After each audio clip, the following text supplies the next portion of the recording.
Cuando salieron los hijos de Israel de la esclavitud en Egipto, oye, ayer éramos esclavos, ahora somos libres. La vida para ellos les cambió para siempre. Cuando alguien descubrió América y vino a Europa y dijo, oye, que allá hay gente, que allá hay civilizaciones, que allá hay otra cultura, que allá hay otros pueblos, cambió el rumbo de la historia, ¿no? Y tantas cosas, ¿no? Entonces creo que el mundo está a punto de cambiar. De hecho, desde el año pasado, concretamente desde el día 7 de octubre, lo que es toda la zona de Oriente Medio y otros países limítrofes ha cambiado completamente, totalmente. Y el mundo está cambiando de una forma tremenda y a partir de unos pocos días, semanas o meses, el mundo va a volver otra vez a cambiar. Y la Bélgica que has conocido, o la Europa a la cual viniste a ganar dinero, a empezar una vida nueva, no va a ser la misma que tú te encontraste cuando llegaste aquí. Nosotros acabamos de llegar de los Estados Unidos hace unos días atrás, y los hermanos que están allí, de Guatemala, de Honduras, de México, de Perú, de todos los países cercanos, me dicen, los Estados Unidos no es lo que nosotros conocimos hace 10, 15, 20 años atrás cuando vinimos a trabajar aquí, y es que ha cambiado todo de una forma tremenda. Todo ha cambiado, el estilo de vida, la economía, la situación política, incluso el ambiente espiritual, ¿vale? Quiero decirles que Europa fue un continente que mandó centenares, tal vez miles de misioneros por todas partes del mundo. Hay obras que se abrieron en muchas partes del mundo, gente que salió de Europa, por ejemplo, de Inglaterra, de Alemania, de Suiza, de otras naciones que hace mucho tiempo atrás eran lugares donde el cristianismo era muy fuerte. Nunca ha estado tan débil el cristianismo como en esta última etapa de la historia, por ejemplo, en Europa. Hoy en día hay muchísimas iglesias que son mezquitas musulmanas, o se han cerrado, y otras que se van a seguir cerrando. Entonces la pregunta es, bueno, ¿esto es casualidad? ¿Qué es lo que está ocurriendo? Que parece como que cada vez somos minoría, como que nuestros hijos parece que tienen que ir como medio asustados a la escuela porque hay una presión social y espiritual tremenda. Bueno, esto no ha hecho más que empezar. Y la Biblia nos dice lo que tenemos que hacer y lo que no tenemos que hacer para poder vivir una vida cristiana victoriosa en estos tiempos finales, ¿eh? Así que ayer les dije que leyeran, si no lo vamos a leer ahora, el capítulo 12 del libro de Apocalipsis, pero antes de entrar de lleno en el estudio, quiero dar la bienvenida a mi hermano Domingo y a su esposa Diana. Damos un aplauso a los hermanos. Dios te bendiga. Bendiciones. Ayer le dimos la bienvenida a un matrimonio que venía de París, que están aquí con nosotros también esta mañana. Hoy nos toca dar la bienvenida a nuestros hermanos de Holanda, aunque Domingo de holandés, como ustedes pueden comprobar, no tiene nada. No tiene nada de holandés. Este es canarión total, de Canarias. Y la verdad es que yo estoy muy agradecido, y lo he dicho ya, se lo he comentado a él también, en privado, muy agradecido porque la finca esta que el Señor nos ha permitido adquirir en Alicante, esto necesitamos hacer unos baños, porque los que había eran muy pequeñitos, y Domingo se ha pegado allí un mes, ¿no?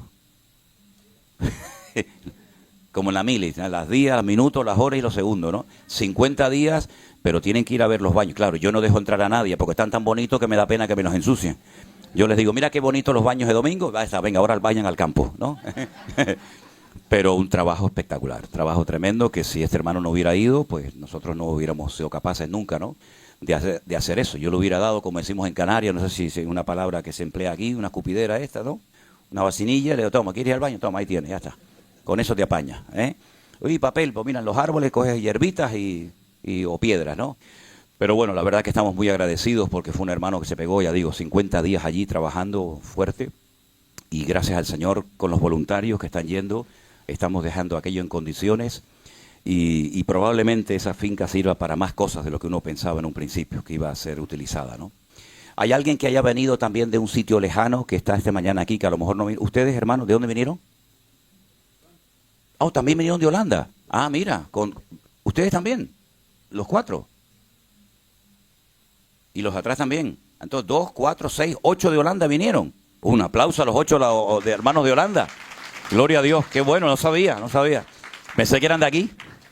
Es que ya no me entra más en el disco duro, hermano. Ya el disco duro está saturado. Nombres, caras, teléfono. A veces me despierto y digo, Elena, ¿dónde estamos? ¿Dónde estamos? ¿Esto es un hotel? No, la verdad les digo, ¿no?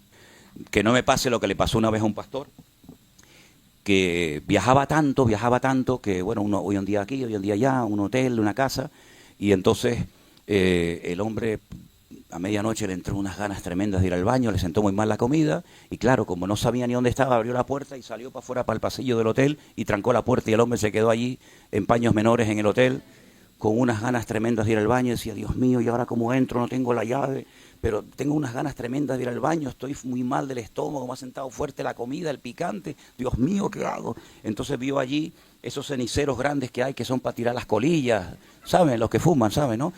Las colillas y tal, y el hombre miró para todos los lados y dijo, Dios mío, yo no aguanto más, Señor. Y el hombre estaba pasándolo mal y el hombre se sentó allí y el hombre pues dejó allí el paquete, ¿no? Dejó allí el regalo. Y entonces dice, ¿y ahora cómo entro en la habitación si no tengo la llave? 3 de la mañana, Dios mío, ¿qué hago? Entonces, creo que en el ascensor hay un botón que a lo mejor me vienen a buscar. Entonces el hombre llama al ascensor, se abre la puerta, toca el botón y le dicen, sí, dígame, aquí en la recepción, mire que soy el señor fulanito de tal. Y es que dice, no, señor, no hace falta que usted nos cuente nada. Lo hemos visto todo por las cámaras del hotel. En fin, gracias a Dios a mí nunca me ha pasado eso. Peor fue el pastor que fue a predicar a una iglesia y le pusieron estos micrófonos inalámbricos, ¿sabes? ¿No? Que te ponen la cosita aquí atrás y el hombre se fue al baño, también estaba fatal y le dejaron el micrófono abierto y el hombre en el baño. En fin, tantas anécdotas que podríamos contar. Yo había dejado mi Biblia que... A veces la gente me dice, ¿me podría pasar sus apuntes? ¿Me podría dar algún material? Y yo, si quiere, le doy la cabeza porque yo... No uso papeles, no he predicado nunca con anotaciones, todo gracias al Señor lo tengo en la cabeza. Así que si alguien me pide apuntes o anotaciones, pues no te puedo dar nada porque yo no utilizo papeles a la hora de enseñar ni de predicar, ¿no? Pero bueno, estén atentos. Vámonos al libro del Apocalipsis, por favor. ¿Quién lo escribió? ¿Quién fue? Vamos a ponernos un poquito al día. ¿Quién escribió este libro? Muy bien, Juan. Juan fue el último discípulo que quedaba con vida. Ya todos habían muerto, menos uno que se quitó la vida, se suicidó, que fue Judas Iscariote en Jerusalén. Ya todos habían muerto, él es el último superviviente, tiene aproximadamente, para redondear las cifras, unos 100 años de edad. Él está desterrado en la isla de Patmos y la pregunta es, ¿y qué hacía un anciano de 100 años en esa isla pedregosa, allí tirado solo? Bueno, es que habían intentado matarlo a Juan en varias ocasiones, pero se ve que el Señor lo tenía protegido de una manera sobrenatural, ¿verdad? Porque en esta vida no venimos cuando quisimos, sino cuando el Señor lo decidió, y nos vamos cuando el Señor lo decida, ¿no? Entonces los romanos dijeron, vamos a mandar a este viejo a la isla de Patmos, que se muera allí de hambre, de sed, de frío. Y allí en la isla de Patmos, aparentemente solo, fue cuando el Señor se le presenta. Y le da unas visiones y unas revelaciones espectaculares, y le dice, escribe todo lo que te estoy contando, escribe todo lo que estás viendo, y se lo vas a mandar a 7 iglesias. Y la pregunta es, ¿y no había en la época de Juan más de 7 iglesias? Claro que había. Estaba la iglesia de Roma, estaba la iglesia de los colosenses, de los filipenses, de los tesalonicenses. Pero si ustedes ven, Juan le escribe a 7 iglesias, ¿verdad? Que estaban todas en lo que hoy en día sería Turquía, lo que se conoce en la Biblia como Asia Menor. Él vivía en Éfeso, de hecho Juan murió en Éfeso, y le dice, escríbele a Éfeso, a Esmirna, Tiatira, Pérgamo, Laodicea, etcétera. Y esas 7 iglesias que reciben la información de Juan en el libro de Apocalipsis, son en cierto sentido 7 iglesias que representan la trayectoria y el desarrollo del cristianismo a lo largo de la historia. Ya digo, había mucho más iglesias que por supuesto las 7 que reciben el mensaje del Apocalipsis, pero si estudias, si analizas una por una, empezando por Éfeso, que es la primera, hasta la última, que es la iglesia de la Odisea, te vas a dar cuenta que el cristianismo, desde que nació hasta hoy en día, se va pareciendo mucho a las características tanto positivas como negativas de las distintas iglesias del Apocalipsis. Diríamos en cierto sentido que nosotros estamos en la última etapa del cristianismo. Nosotros no sabemos cuánto le queda a este planeta Tierra, pero lo que sí tenemos la seguridad es que los tiempos se están acortando, y que cosas que otra generación de creyentes no vieron, nosotros ya hemos comenzado a verlas.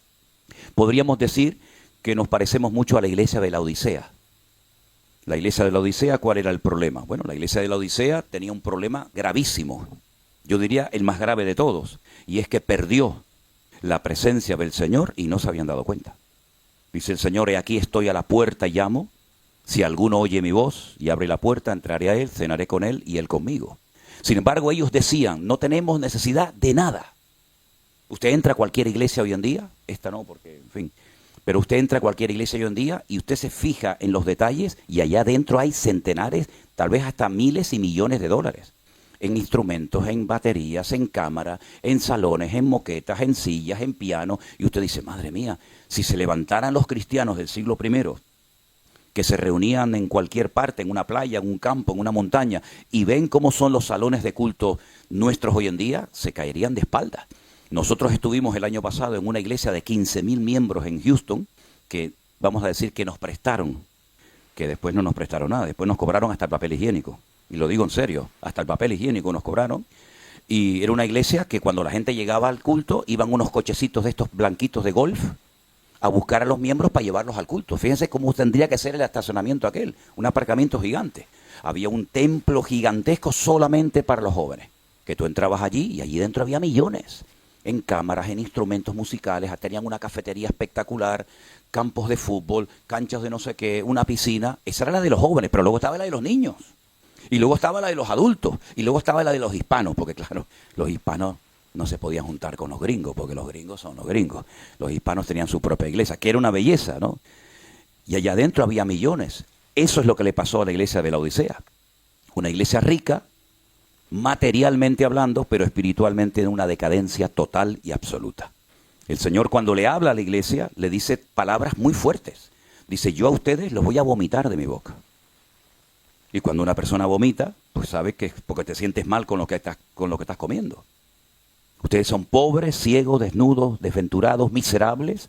Es decir, lo que le dice el Señor a la iglesia de la Odisea no tiene nada que ver con lo que ellos pensaban de sí mismos, ¿verdad? Entonces, a esas iglesias, el Señor le dice a Juan que les mande la carta o el libro del Apocalipsis, que la palabra Apocalipsis es una palabra griega que significa revelación. La palabra revelación viene de un acto que se hacía y se sigue haciendo hoy en día, que era cuando no existían libros, lógicamente. Los libros hasta la invención de la imprenta por Gutenberg no existía, eran todo pergaminos, eran lienzos. Y cuando el hecho de abrir un rollo, desenrollarlo para leer el contenido, ese acto de desenrollar se decía revelación o apocalipsis. Entonces el Señor lo que va a hacer es abrir el rollo de la historia y decirle a Juan, escribe lo que has oído y lo que has visto. Y se lo envías a las iglesias que yo te voy a decir, que son las que hemos mencionado, ¿vale? Entonces, el libro del Apocalipsis no es un libro imposible de entender. El Señor no ha escrito un libro en su palabra, no ha inspirado un libro en su palabra para confundirnos, sino todo lo contrario. Para darnos información, para saber cómo tenemos que vivir, cómo tenemos que actuar, qué tenemos que hacer con nuestro tiempo, con nuestra economía, con nuestro ministerio, con nuestra familia, etcétera, etcétera. Así que el libro del Apocalipsis es como el periódico de mañana. Lo que nos cuenta el Apocalipsis es muy interesante porque son cosas que en la mayoría de las veces no han sucedido todavía. Pero el capítulo 12, que es el que vamos a leer en esta mañana nosotros, es un capítulo tremendamente interesante. Parece un capítulo raro porque cuenta cosas del pasado, pero también cuenta cosas del futuro. Y es que en la Biblia hay muchos tipos de profecías. Hay profecías que ya se han cumplido. Hay profecías que son palabras de advertencia para que los que reciben el mensaje, los receptores del mensaje, sepan cómo tienen que actuar ante lo que el Señor les está diciendo. Pero hay otras profecías que las conocemos o las llamamos profecías de doble cumplimiento. Es decir, es como cuando, por ejemplo, vamos a un charco de agua, un lago, un río, y cogemos una piedra y la tiramos. Se produce automáticamente una onda expansiva, ¿sí o no? Esa onda expansiva se va ampliando, ampliando, ampliando. Resulta que tú tiraste la piedra aquí, pero si te fijas, esas ondas que va produciendo ese golpe en el agua, pues llega hasta la otra parte. Eso es lo que ocurre muchas veces. Son profecías de doble cumplimiento. Hay una parte que a lo mejor se ha cumplido, otra parte no se ha cumplido, una parte que fue para una etapa de la historia de nuestros hermanos en Cristo y una etapa que queda por cumplirse en el futuro lejano. Entonces vamos a entrar al libro de Apocalipsis, concretamente al capítulo 12, que es un capítulo muy interesante. El título que aparece arriba, lógicamente, no tiene nada que ver con la inspiración del texto, es un título que simplemente los hombres le han puesto, ¿verdad?, para saber un poquito de qué va el tema, titulado La mujer y el dragón. Muy bien, vamos a ver. Apareció en el cielo una gran señal. Quédense con esa expresión. Una gran señal. Hoy parece que los holandeses se están viniendo todos para acá. Bienvenidos a los hermanos. ¿Usted era el que iba a predicar, hermano? No, porque lo veo tan elegante. Nuestro hermano Miki y su madre, un aplauso a los hermanos. Dios les bendiga. Gracias por estar con nosotros, hermanitos. Bienvenidos. Ok, apareció en el cielo una gran señal. No es una señal cualquiera, es una gran señal.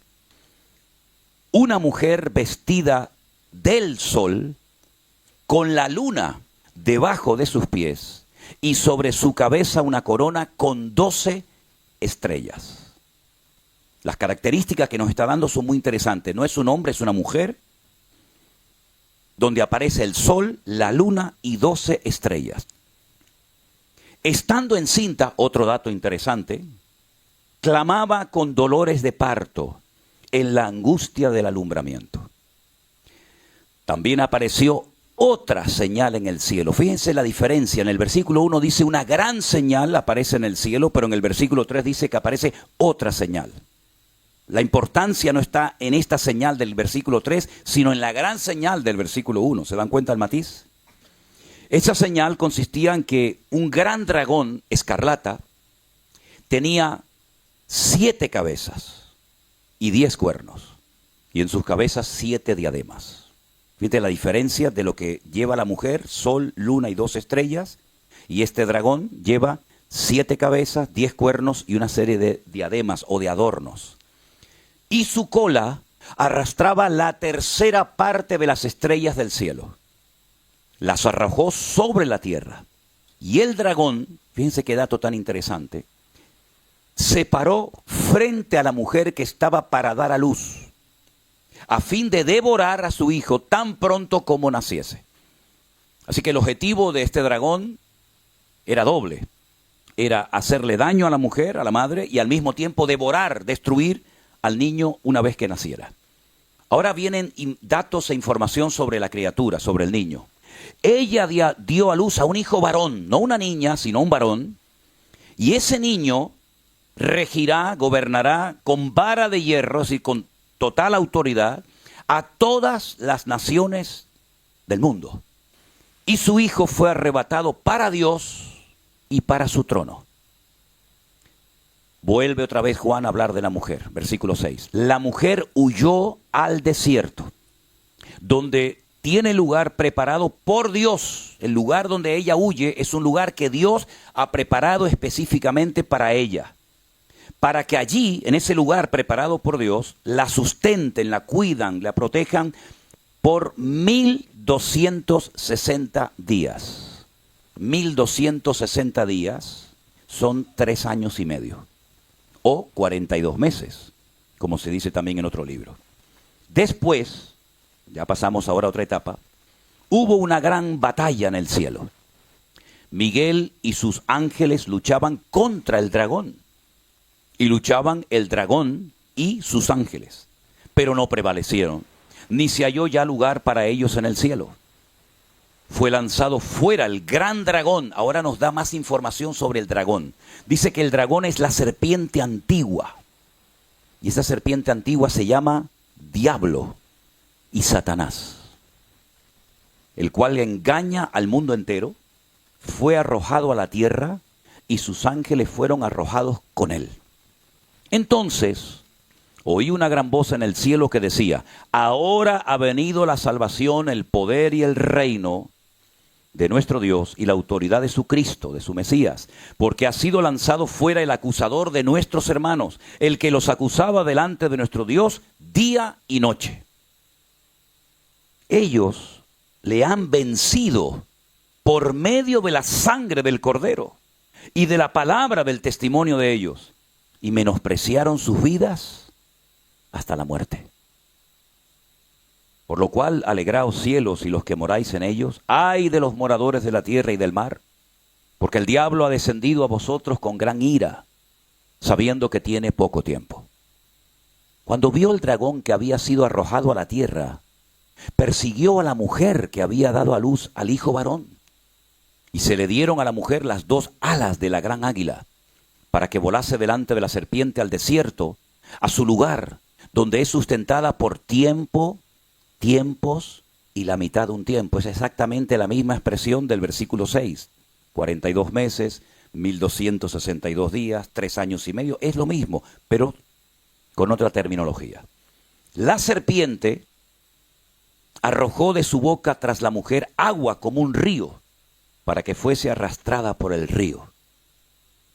Pero la tierra ayudó a la mujer, pues la tierra abrió su boca y tragó el río que el dragón había echado de su boca. Y ahora viene un dato tremendamente importante. Entonces el dragón se llenó de ira contra la mujer y se fue a hacer guerra contra el resto de la descendencia de ella. ¿Y quiénes son esos? Los que guardan los mandamientos de Dios y tienen el testimonio de Jesucristo. Qué capítulo más raro, ¿verdad?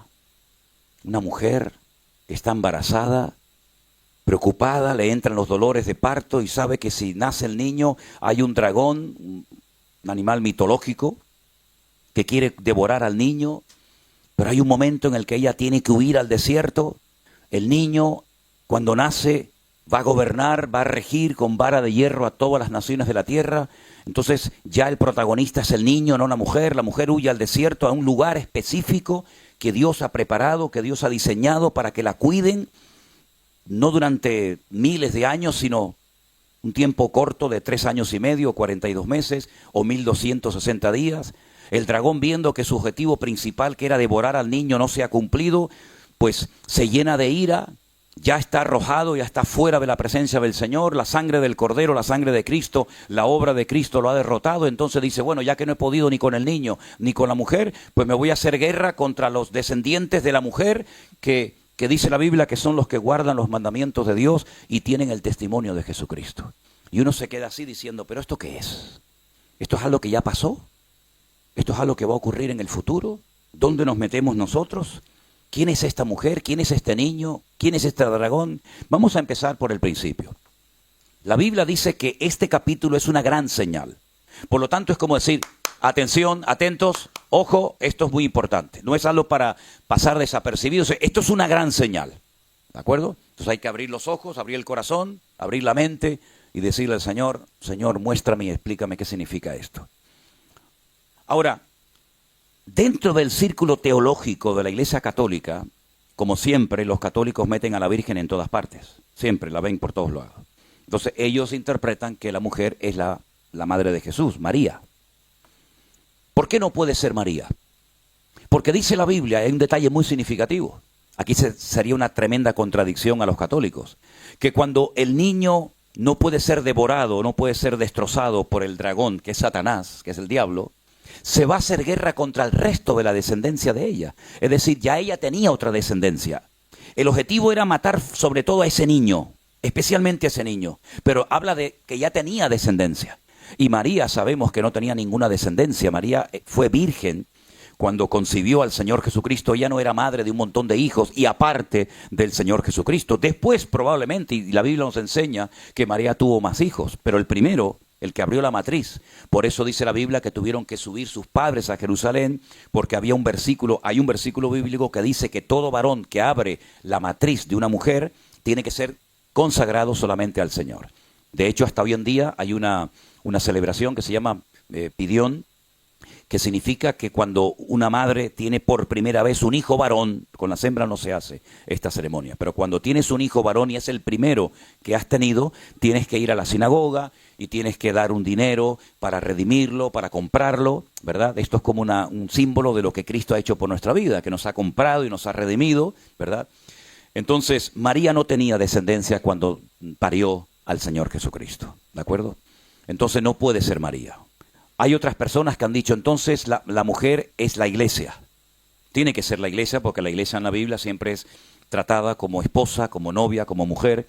No puede ser no puede ser la iglesia por la sencilla razón de que la iglesia no parió a Cristo, sino fue al contrario. Fue Cristo el que, por decirlo de alguna manera, parió y formó y diseñó la iglesia. Entonces, ¿de quién se trata esta mujer? Ahora, si ustedes van a la primera profecía de la Biblia, ¿cuál es la primera profecía de la Escritura? Génesis capítulo 3, verso 15. Vamos a leerlo, por favor. Esa es la primera vez que hay un dato profético de algo que va a ocurrir en el futuro La mujer lo oye, Adán lo oye, Satanás también lo oye. Y esta es la primera profecía de la Biblia. Y dice así, Génesis 3, versículo 15. Si quieren arrancamos desde el 14. Jehová Dios le dijo a la serpiente, escuchen, le está hablando Dios al enemigo, al diablo. Por cuanto hiciste esto, maldita serás entre todas las bestias y entre todos los animales del campo. Sobre tu pecho andarás y polvo comerás todos los días de tu vida. Se ve que antes la serpiente cuando tentó a Eva no se arrastraba, porque la consecuencia de su pecado es que a partir de ese momento se arrastraría. Luego probablemente antes volaría o caminaría, o vete tú a saber qué hacía. Entonces le dice al diablo, aparte de eso, pondré enemistad. Habrá una lucha constante y permanente, una enemistad entre ti y la mujer. Entre tu simiente y una simiente suya, ¿sí? Un heredero de ella. Esta te herirá en la cabeza y tú le herirás en el calcañar. Parece como que el Señor no está diciendo mucho, pero está diciendo muchísimo. Está diciendo que un descendiente de la mujer, que no sabe Satanás cómo se va a llamar, ni dónde va a nacer, ni nada, sino simplemente tiene este dato, porque el diablo no es omnisciente, es decir, no lo sabe todo, pero va cogiendo datos que Dios le va dando, ¿verdad? Porque el diablo no es un ser, perdonen la expresión, no es un estúpido, es un ser acabado en hermosura, lleno de sabiduría, el sello de la perfección, son los calificativos que el Señor utilizó para definirlo una vez que lo creó, no como diablo evidentemente, sino como arcángel. Por lo tanto, el diablo sabe perfectamente, porque Dios se lo ha dicho, que él va a poder herir en el calcañar, en el tobillo, en los tobillos, la parte más baja del cuerpo, él va a poder herir a un descendiente de una mujer, pero que al mismo tiempo a ese que él va a poder herir, él va a ser herido en la cabeza. Claro, Satanás dice, bueno, ¿y de quién se trata? Ahora nacen dos hijos, hay dos, está Caín y está Abel. Si yo le pongo en el corazón a Caín, que es un desobediente, que es un rebelde, que hace las cosas a su manera, creyendo que de esa forma se puede agradar a Dios, si yo le pongo en el corazón a su hermano que mate al que Dios le ha bendecido, al que Dios le ha hablado, ya me quedo con un 50%. La Biblia dice que Caín engañó a su hermano, salgamos al campo y estando en el campo se levantó contra él y lo mató. Pero sin embargo, al poco tiempo se da cuenta de que Caín es maldecido por Dios. Maldito será el que persiga a Caín, el que mate a Caín, le pone una señal en la frente. Por lo tanto, Satanás sabe que Caín no puede ser el que le va a herir a él en la cabeza. Y si leemos todo el Antiguo Testamento, nos vamos a dar cuenta que es la continua persecución, el continuo ensañamiento por parte del diablo de tratar de impedir por todos los medios que ese niño nazca. Lo intentó en Egipto, lo intentó en el cautiverio babilónico, lo intentó de muchas formas y maneras, tratando de impedir, tratando de obstaculizar que ese niño nazca. De hecho, al poco tiempo de nacer el Señor Jesucristo, que ese era el descendiente de la tribu de Judá, ese era el futuro Mesías, la Biblia dice que nuevamente vuelve a poner Satanás en el corazón del rey Herodes, que era el que gobernaba Judea en aquella época, que vuelva a matar a todos los niños. Y para que no se le escape ninguno, pone la edad de 2 años para abajo. Porque cuando los magos llegaron de Oriente, no vieron un niño recién nacido, como los pastores. Cuando los magos llegaron de Oriente, no vieron, repito, a un niño recién nacido, sino vieron a un niño ya grandecito. Ya no estaba en un pesebre, ya no estaba en una azucá, ya estaba en una casa. ¿De acuerdo? A veces lo juntamos todo y ahí está la burrita, el burrito, José, María, los magos, los pastores, y eso es un rollo que no tiene absolutamente nada que ver con la cruda realidad. Ahora, Satanás no fue capaz de impedir el nacimiento del Señor Jesucristo. Ni siquiera fue capaz de obligarlo o de presionarlo para que bajara de la cruz. Si eres el Hijo de Dios, baja y demuéstranos a todos que eres poderoso, ¿verdad? Satanás sabe perfectamente que fue derrotado y fue vencido por el sacrificio de Cristo en la cruz. Que aunque él logró clavarlo y herirle en el calcañar y también, por supuesto, en las manos, en el costado y en la cabeza, él sabe que ese día, aunque no se vio, él sabe perfectamente que ese fue el fin de su vida o de su poder o de su influencia en el mundo. Lamentablemente todavía hay muchos cristianos, digo lamentablemente porque es una pena que haya cristianos que estén todo el día que si el diablo de esto, que si el diablo lo otro, que si el diablo mete en todo, que si el diablo no sé qué, que si el diablo no sé cuánto, cuando estamos hablando de una persona que ha sido totalmente derrotada, no destruida, es un condenado a muerte en libertad condicional, por decirlo de alguna manera. Estás condenado a muerte, pero yo te dejo suelto un tiempo. Porque Satanás no está atado, Satanás no está en el infierno. Satanás anda dando vueltas, buscando a quien devorar, ¿verdad?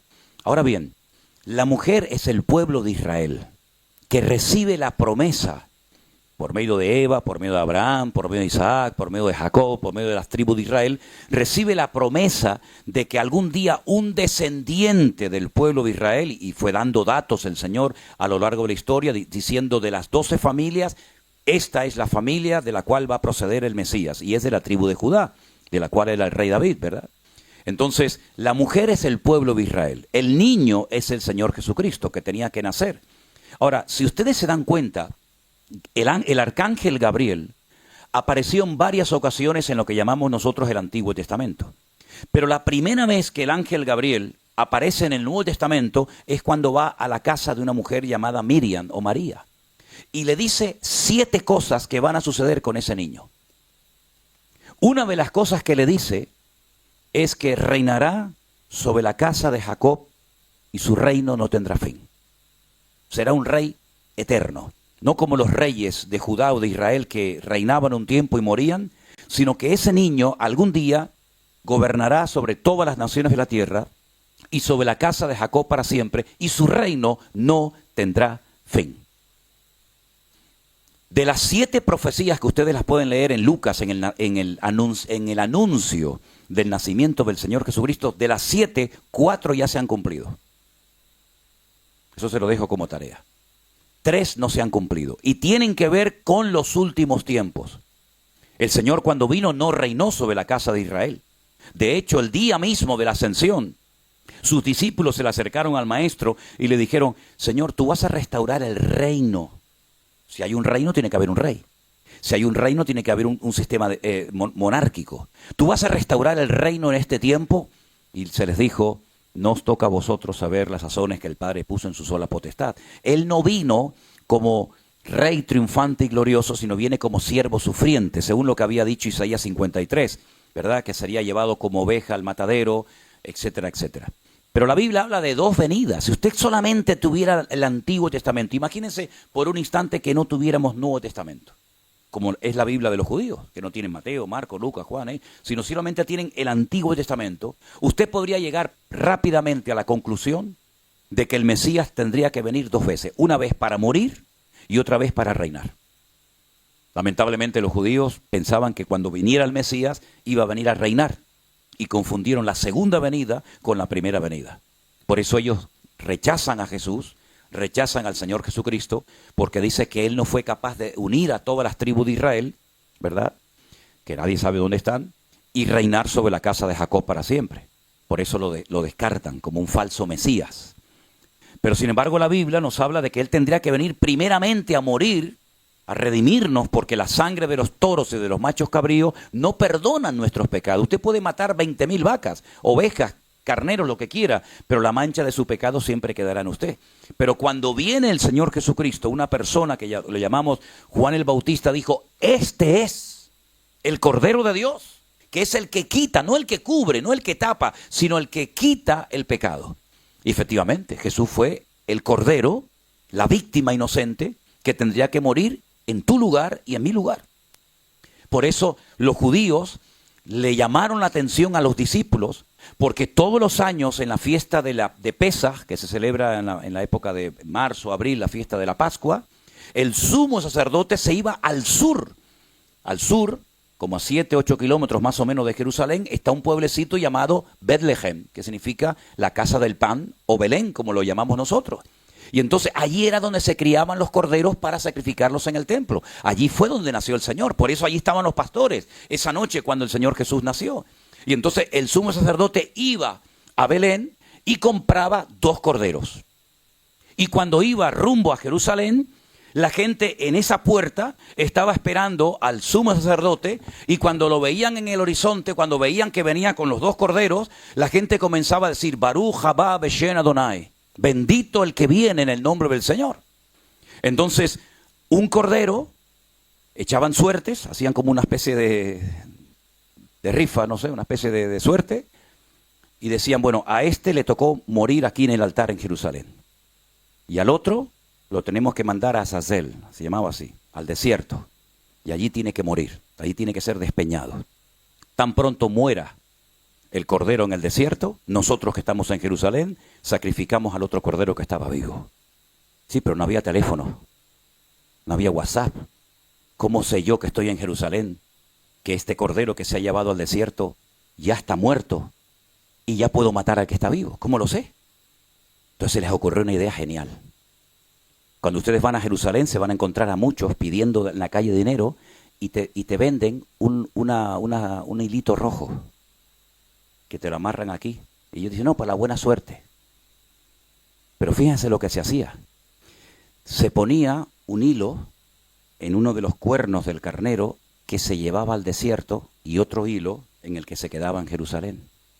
Milagrosamente, cuando el cordero que se llevaba al desierto para ser despeñado y muerto era el que se llevaba los pecados, ¿vale? Era como que le cargamos todos los pecados a este animal y lo llevamos al desierto para que se lleve nuestros pecados y allí lo matan. Cuando ese cordero era muerto en el desierto, el hilito blanco que tenía el cordero que se había quedado en Jerusalén cambiaba de color y se ponía rojo. Y la gente sabía, ya ha muerto el cordero del desierto. ¿Saben ustedes que desde el día que murió el Señor Jesucristo en Jerusalén, nunca más el cordón cambió de color? Nunca más, lo dice el Talmud, jamás. Pero ellos siguen con la tradición de que si quieres tener buena suerte, te venden un hilito rojo que te lo pones en la mano. De hecho, hay muchos lugares que la gente se pone para el mal de ojo, para la buena suerte, ¿no? ¿Verdad? Le ponen un cosito rojo. De ahí viene toda esa vaina. De ahí viene toda esa leyenda, toda esa tradición. Entonces, cuando el sumo sacerdote venía con los dos corderos y la gente salía a recibirlo, pues ya sabían que venía. Entonces lo tenían una semana examinando a ver si era correcto, si no era correcto, si tenía un defecto, si era cojo, si era ciego, si no sé qué, si no sé cuánto. Y entonces lo examinaban y era apto para el sacrificio. Pero resulta que ese día la gente no salió a la puerta a recibir al sumo sacerdote que venía con los corderos, sino se fueron a la otra puerta, se fueron a la puerta del este. Y entonces toda la multitud comenzó a decir, Baruch, Jabá, Beshen, Adonai, bendito el que viene en nombre del Señor. Pero ¿quién viene ahí? ¿Quién viene por ahí? Viene uno montado en un pollino de asno. Y entonces los religiosos salieron corriendo y le decían a los discípulos, cállense, ¿pero qué están diciendo? Si ustedes no tienen que decirle esto a este hombre, ustedes se lo tienen que decir al sumo sacerdote que viene por la otra puerta, que lo han dejado solo. Y entonces dijo el Señor, si estos se callan, las piedras hablarían. Y ese día entró triunfalmente el Señor Jesucristo, pero Él sabía perfectamente que en esa misma semana lo iban a crucificar. Porque Él sabía que había venido para morir en una cruz. Pero y entonces las profecías que hablaban de un Mesías reinante, de un Mesías que iba a venir a gobernar, no se cumplieron. Fue un fracaso, no. Es que, por así decirlo, la venida del Mesías tiene dos partes. Parte A y parte B. Y entonces, ¿cómo podemos saber cuál es una y cuál es otra? Porque tanto el hebreo, el idioma del Antiguo Testamento, como el griego, el idioma del Nuevo Testamento, no hace falta dar muchas explicaciones, sino que hay palabras, términos concretos y específicos para saber a qué venida se está refiriendo el autor de la carta. Por ejemplo, cuando usted lee la palabra epifanía, hace referencia a la primera aparición física y visible del Mesías. Pero cuando usted lee en los textos del Nuevo Testamento la palabra parousia, usted se da cuenta de que el autor está hablando de una aparición del Mesías, pero de una segunda aparición que es como rey triunfante y glorioso. La primera nosotros no la vimos, pero la segunda no le quepa la menor duda de que la vamos a ver y disfrutar, porque dice que reinaremos juntamente con Cristo. Ahora bien, el niño que nace es el Señor Jesús. Pero viendo que no pudo destruirlo, se ensaña contra la madre, que es la mujer de la historia del capítulo 12 de Apocalipsis, y dice que hace guerra contra ella. ¿Ha habido un pueblo más perseguido a lo largo de la historia que el pueblo de Israel? De todas partes los han expulsado. Hay escritos de los famosos judíos de antaño que dice que los dos lugares donde vivieron durante siglos los judíos y se sintieron muy cómodos, muy a gusto, como si fuera su propia tierra, fue España y Alemania. Qué curioso que de esos dos países, de esas dos naciones, donde tan cómodos se sentían, los mataron, los masacraron y los expulsaron, los que pudieron. ¿Qué les parece? Entonces el pueblo de Israel ha sido un pueblo que siempre ha sido perseguido desde los tiempos ancestrales, desde los tiempos que nació, ya desde el vientre de la madre. Aquella mujer que tenía una guerra en su interior, ¿se acuerdan? Y se fue a consultar al Señor y le dijo, Señor, se están matando. ¿Qué me pasa que aquí dentro, en vez de disfrutar de este embarazo, tengo una guerra aquí adentro? Y el Señor le dijo, es que efectivamente eso es lo que tienes dentro. Tienes dos naciones dentro de tu vientre. Tienes a dos criaturas y el mayor servirá al menor. Y serán diferentes por fuera y por dentro. Tú veías por fuera a Jacob y veías a Esaú y no parecían hermanos gemelos. Uno era peludo como un oso. El otro era lampiño, el otro era un salvaje, como dice el hebreo, era un pere Adán, era un salvaje hombre, era un cazador, era un hombre violento, un hombre agresivo, estará contra todos y todos contra él, y el otro era tranquilo, pacífico, más calculador, más de cabeza, el otro era todo visceral, ¿no? Y la Biblia dice que Esaú quiso matar a su hermano. Sin embargo, se cumplió lo que dijo la palabra de Dios, que el mayor, el primero, porque el primero en hebreo es el Bejor. La palabra primogénito en hebreo es Bejor. Y la palabra Bejor viene de la palabra Berajá, que significa bendición. El primogénito se llevaba 3/4 partes de la bendición, de la herencia del padre. Y al pequeño se le daba pues lo que quedaba, ¿no? Si es que quedaba algo. Pero el Señor ya había dicho, el Señor ya se había decantado por el menor. Porque en hebreo, en el judaísmo hay la siguiente costumbre.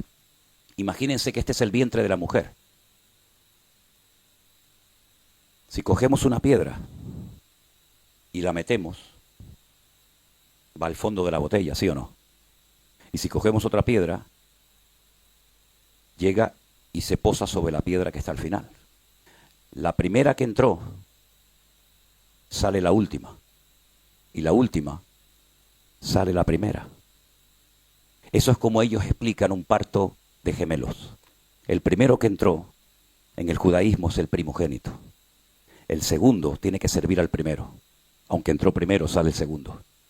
Es decir, el Señor sabía perfectamente que Jacob tenía que ser el heredero, por eso le cambia el nombre. Y le dice, el nombre que tus padres te pusieron va en consonancia a tu carácter. Por eso la palabra Jacob, la primera letra es un gancho. Porque él enganchó con su manita a su hermano. Y para recordar que él fue el que le agarró al calcañar a su hermano, le pusieron una letra que es como un gancho, que se llama la letra Yod, en la primera letra, Jacob. Pero cuando él tiene un encuentro con el Señor le cambia el nombre. Y le dice, ya no vas a ir por la vida pues haciendo las triquiñuelas que todos sabemos. Ahora te voy a llamar Israel. Es un nombre inventado por Dios. Israel tiene la letra Yod, la letra Sim, la letra Resh, la letra Aleph y la letra Lamet. En esas letras, la primera letra, la letra de Jacob, tienes a Jacob y a Isaac. Jacob y Isaac. En la segunda letra, la Sim, la Sames, perdón, pero la Sim, pero con sonido S, tienes a Sara. En la letra Resh tienes a Rachel y a Rebeca. En la letra Aleph, que es la A, tienes a Abraham. Y en la letra Lamet tienes a Lea. Es decir, que en el nombre Israel tienes a Abraham, Isaac, Jacob, Rebeca, Raquel y Sara. Todos están en el nombre Israel. Y las primeras 3 letras, quitamos las 2 últimas, que se queda Yashar, significa recto. Y las 2 últimas significan Dios. A partir de ahora vas a caminar recto delante de Dios. Porque yo he enderezado tu vida para que nunca más vuelvas a hacer lo que has hecho, sino que serás recto delante de mi presencia. Entonces, ese pueblo, Satanás lo odia, porque durante siglos fue el pueblo que representó la presencia y la existencia de Dios en la tierra. Hoy en día, si vamos por muchas partes del mundo, hay mucha gente que se definen como cristianos, sean evangélicos, sean católicos, sean luteranos, y ya prácticamente todo el mundo sabe que hay una Biblia, que hubo un Señor Jesucristo, que hubieron unos apóstoles, etc. Pero en aquella época, los únicos en el mundo que sabían que había un único Dios, que se quería rebelar y tener comunión con el hombre eran ellos, era el pueblo de Israel. Por eso las costumbres de ellos eran diferentes a las de los demás pueblos. Por eso ellos, por ejemplo, cuando llegaba el séptimo día, el día de la semana del reposo, ellos no trabajaban. Ni ellos, ni los animales, ni los esclavos, ni nadie que viviera entre ellos. Y claro, los miraban y decían, pero ¿cómo no trabajan ustedes? ¿Por qué se paran todos en el día del reposo? Dice, porque Dios creó todo lo que vemos en 6 días y el séptimo día reposó. Es decir, es como una enseñanza objetiva de que nosotros creemos en un Dios creador, diseñador del universo. Y eso para ellos era un impacto. Y llenaban sus casas de velitas, de mucha luz. De ahí que después el Señor nos diga, ustedes ahora son la luz del mundo. Y una luz no se puede meter debajo de la mesa, sino se pone encima para que alumbre a todos los hombres. Entonces Satanás sabía que el único pueblo que sabía que había un profeta, que había un Dios, que había un cielo, que había un infierno, que vendría un Mesías, eran ellos. Por eso Satanás quiso siempre destruir a ese pueblo. Porque destruyendo a ese pueblo, destruye el testimonio de Dios en la tierra. Si ellos no hablan de Dios, ¿quién va a hablar de Dios si nadie le conoce? Si lo primero que hicieron, por ejemplo, para poner un ejemplo, los filisteos, cuando conquistan a Israel, es coger el arca de la alianza y llevarla ¿a dónde? A su templo. Porque ellos pensaban que cuando se iba a la guerra, también se enfrentaban en el mundo espiritual los dioses tanto de uno como de otro. Y lo que estamos viviendo hoy en día es mucho más que un conflicto entre palestinos y judíos. Es mucho más que eso. Es un conflicto espiritual. ¿Quién puede más? ¿Alá o el Dios de los hebreos? ¿Quién tiene más autoridad? Por ejemplo, el Corán, que es el libro sagrado para el mundo musulmán, o las escrituras de ustedes, los judíos. Es todo un conflicto espiritual que no se arregla con bombas, que no se arregla con tiros. Al contrario, cada vez va a ser peor. Y va a llegar un momento que no se va a poder controlar, porque es más y más y más y más y más, ¿verdad?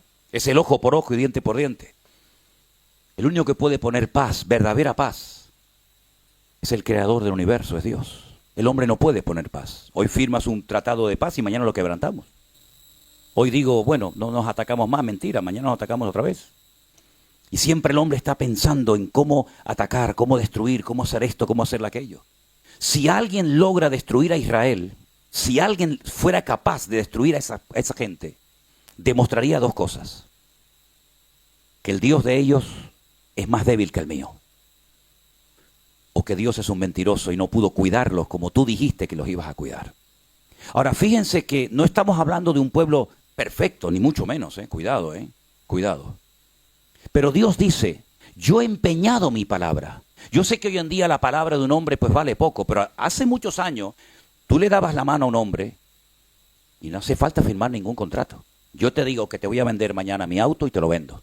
Y ya me pueden venir hoy 50 personas a ofrecerme millones. Yo he empeñado mi palabra y te he dicho a ti que mañana te vendo mi auto. Eso era durante mucho tiempo. La palabra de un hombre, como decían los católicos, iba a misa, ¿no? Tenía un peso. Lamentablemente hoy en día la palabra cada vez vale menos. Pero la palabra de Dios es poderosa, es fiel. Y Dios dio su palabra de que protegería a ese pueblo no por ser los mejores, sino por ser los peores. Es decir, Dios toma lo que nadie quiere. Generalmente cuando tú vas a un lugar, escoges los mejores productos dentro de tus posibilidades, ¿sí o no? Si tú tienes posibilidad de comprarte un buen carro en buen estado, sería una locura comprarte un carro que sabes que se te va a romper mañana, que está viejo, que no sirve para nada, que tiene las piezas desgastadas por el uso. Eso es lo que hace Dios, lo hace al revés de lo que nosotros haríamos. Coge lo que nadie quiere. ¿Dónde vivía esta gente antes de ser un pueblo? En Egipto. ¿Qué eran? Esclavos. ¿Quién quiere comprar esclavos? Los reyes se rodeaban de las mujeres más hermosas, de los jóvenes más sabios, más cultos. Y Dios resulta que se va a Egipto y compra y redime a un pueblo que están como esclavos, que no tienen futuro, no tienen patria, no tienen nada. Y Dios los redime y dice, no lo hago por vosotros, sino lo hago por mí. Yo los escogí y los protegeré y nadie te podrá hacer frente en todos los días de tu vida. ¿Cuántos pueblos y cuántos imperios, seamos sinceros, aunque no fuéramos cristianos, cuánta gente ha dicho, los vamos a destruir? Mira, Egipto, el faraón de Egipto intentó destruirlos. Y Egipto era una potencia militar como nunca jamás te podías haber imaginado.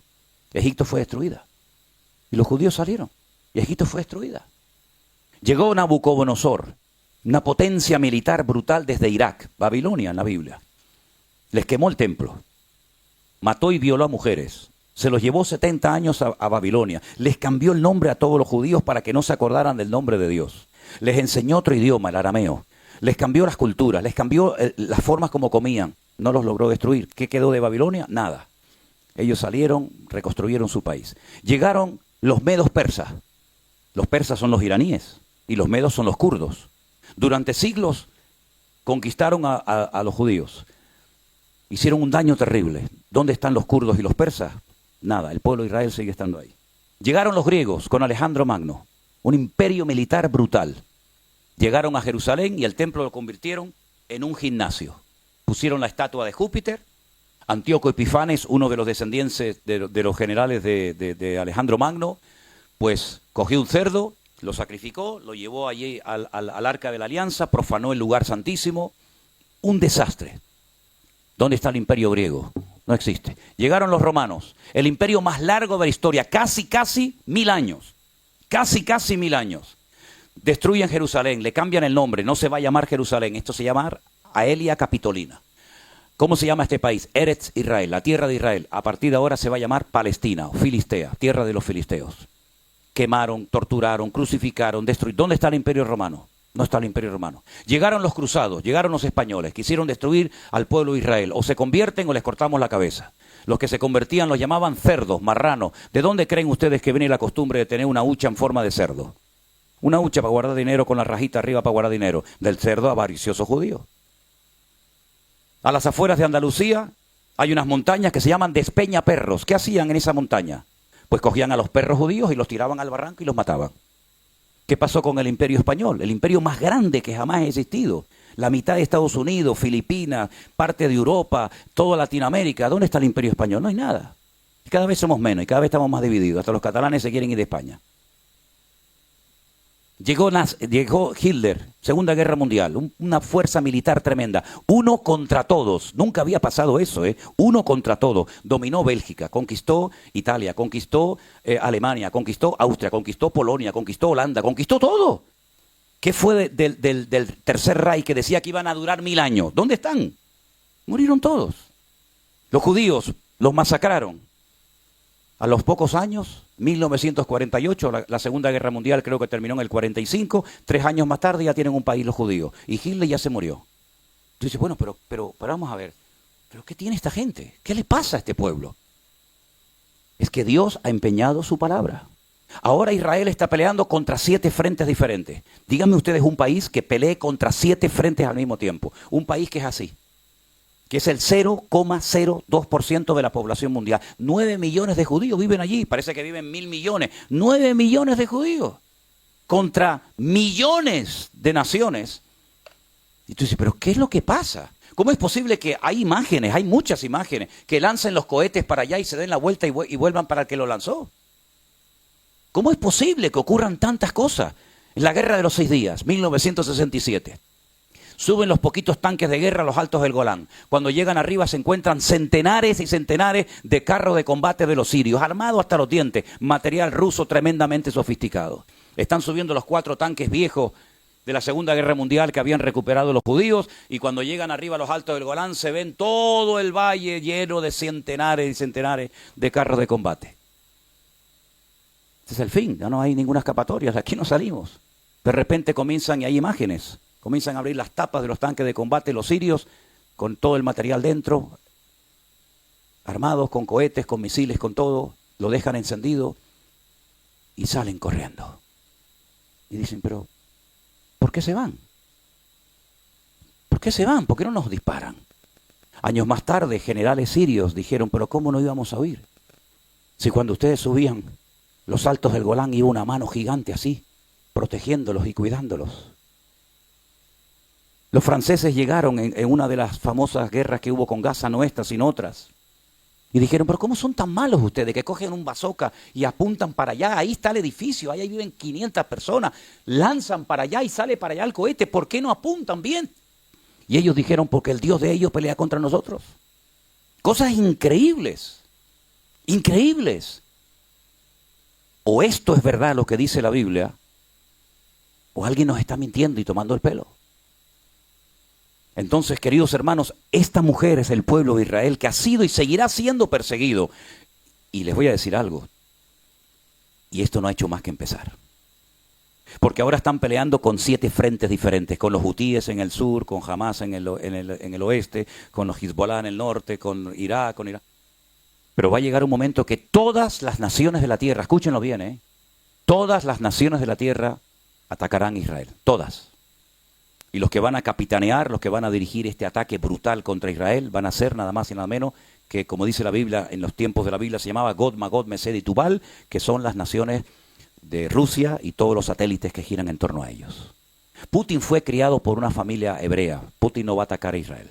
Además han llegado a un acuerdo donde han dicho que si Israel no le vende a Ucrania la cúpula de hierro, la Kipá Barcel, que es la que protege de los ataques de misiles, él se compromete a no atacar a Israel. Yo no le creo nada a este caballero, pero él fue criado por una familia judía. Él sabe hablar hebreo perfectamente. Su familia era muy pobre, los dejaban abandonados a los niños y entonces los judíos llegaban y lo criaron a él y a sus hermanitos. Y él sabe mucho de la Biblia, sobre todo de las profecías del Antiguo Testamento. Y él sabe que hay una profecía que habla de que el oso del norte, que es Rusia, atacará a Israel. Y eso es lo que dice la Biblia, que las naciones, sobre todo el ataque fuerte de Israel, vendrá del norte. En este momento todas las ciudades del norte están totalmente, de la Alta Galilea, todas están totalmente vacías, todas. Hace unos días hablamos con un matrimonio, unos amigos nuestros, hermanos en Cristo, en la ciudad de Tiberias, y dicen, estamos viendo todos los días caer los misiles dentro del lago de Tiberias. Lo estamos viendo todos los días. Misiles por la mañana, misiles por la tarde, misiles por la noche, algo tremendo. Pero la Biblia dice que en los últimos tiempos habrá una guerra tremenda, una guerra mundial. Algunos dicen, ¿y habrá realmente una tercera guerra mundial? Es que ya estamos en el inicio de una guerra mundial. Cuenten ustedes cuántas naciones están involucradas en este lío. Cuenten ustedes cuántas naciones hay. Si esto no es una tercera guerra mundial camuflada, entonces ¿qué cosa es esto? Ahora, lo curioso de esto es que ahora todos están contra uno. Hace 70 años era uno contra todos. Hoy en día la tortilla se ha dado la vuelta. Hoy en día son todos contra uno, incluido, por ejemplo, España, ¿no? Y Francia y otros países. Va a llegar el momento en el que Israel se va a ver con la soga al cuello. Y en un valle, como dije ayer, que se llama el Valle de Meguido, se va a llevar a cabo una batalla tremenda que ya tiene nombre, la batalla de Armagedón, donde Napoleón estuvo en una ocasión y dijo que este es el valle perfecto para llevar a cabo una gran batalla. Allí se va a llevar a cabo una batalla tremenda y dice la Biblia que cuando termine la guerra, y ahora vamos a leer algunos datos interesantes sobre esa batalla, dice que estarán 7 meses enterrando muertos todos los días. 7 meses enterrando muertos, haciendo fosas comunes gigantescas, y dice que habrá tanta matanza que la sangre llegará a los frenos de los caballos. 7 años estarán quemando y destruyendo el material bélico que se utilizó en esta guerra. Por supuesto se va a utilizar armas nucleares, armas bacteriológicas, armas químicas de destrucción masiva, por supuesto, claro que sí. Y dice la Biblia que las tropas llegarán hasta el Monte de los Olivos. Cuando llegas al Monte de los Olivos, ahí tienes Jerusalén, la tienes delante de tus narices. Y simplemente bajar un poquito y ya tienes Jerusalén. Y dice que allí muere el líder que llamamos vulgarmente el anticristo. Allí muere y allí será sepultado. Es interesante notar que todo se está dando de una manera tan espectacular que nosotros no vamos a pasar desapercibidos y no nos va a pasar nada. Ya sé que tal vez algunos de ustedes, en su teología, de su denominación, les enseñaron que cuando las cosas comiencen a ponerse muy complicadas y muy difíciles, el Señor nos iba a arrebatar y nos iba a llevar a su presencia.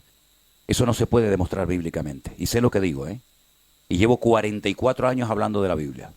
Así que si alguien me puede demostrar con la Biblia que la iglesia en el momento más crucial de la historia no iba a estar, yo les desafío a que me lo diga. Solamente hay 2 versículos. Te lo digo porque yo me crié y nací en una denominación que nos dijeron que cuando las cosas se pongan muy, muy complicadas, los que se quedan sufriendo en la tierra son los judíos. Nosotros nos vamos. Y después de 7 años venimos. Y nos íbamos a las bodas del Cordero. Vale. Y el versículo que te decían era, Dios no nos ha puesto para ira, sino para alcanzar salvación. Y cuando uno de estos maestros que enseñaba esta postura, que la inventó un cura, esto no es una teología evangélica, esto es un invento de un cura que hace 150 años dijo, estudiando por su cuenta las profecías del Antiguo Testamento, sobre todo las de Daniel y Ezequiel, que la iglesia apostólica, romana, católica no pasaría por ninguna etapa de juicio, de ira o de tribulación. Y Scofield fue el que introdujo sus comentarios en una Biblia que se conoce hoy en día como la Biblia de Scofield. Pero en ningún momento, a lo largo de 2000 años, los cristianos creyeron que cuando las cosas se pongan difíciles, los cristianos no vamos a estar en el mundo. Es más, si hay una característica que identifica el verdadero cristianismo, es que siempre ha habido mártires, siempre ha habido crucifixiones, siempre ha habido quemados, siempre ha habido tortura dentro del mundo evangélico. Y como dije anoche, es muy fácil vivir en Holanda. Es muy fácil vivir en Canarias debajo de una cocotera tomando el sol. Es muy fácil ser cristiano en Bélgica o donde sea, pero vete a vivir tu cristianismo a Corea del Norte. Vete si te atreves a pasear con una Biblia por las calles de Teherán, en Irán. Es decir, el cristianismo que nuestros hermanos están viviendo en este momento, en otras partes del mundo, es completamente diferente al nuestro. Por ejemplo, ahora mismo, en Alicante, en nuestra finca allí, tenemos un matrimonio que vino de la China a ayudarnos en la finca. Y yo le pregunté cómo estaba la situación espiritual, cómo estaba la obra en China, y me dijo, bueno, tenemos mucho control, muchas restricciones, siempre hay gente del gobierno viendo lo que el pastor predica, lo que se enseña, y nos controlan. Y una de las cosas que le han prohibido a la iglesia en China es justamente hablar de este tema que yo estoy hablando esta mañana. No se puede leer ni hablar del Apocalipsis en las iglesias. Digo, no me diga, dice, en las casas, si te atreves a hacerlo, lo haces. Pero la gente vive atemorizada porque en el momento en que hablas del Apocalipsis, 2 o 3 personas del partido te pueden llevar preso y desapareces y nunca más apareces. ¿Qué te parece? Cómo el enemigo se está encargando de crear una gran mentira, ¿verdad?, para que los cristianos sean ignorantes, cuando nunca antes en la historia hemos tenido tanta necesidad de conocer las Sagradas Escrituras como hasta ahora.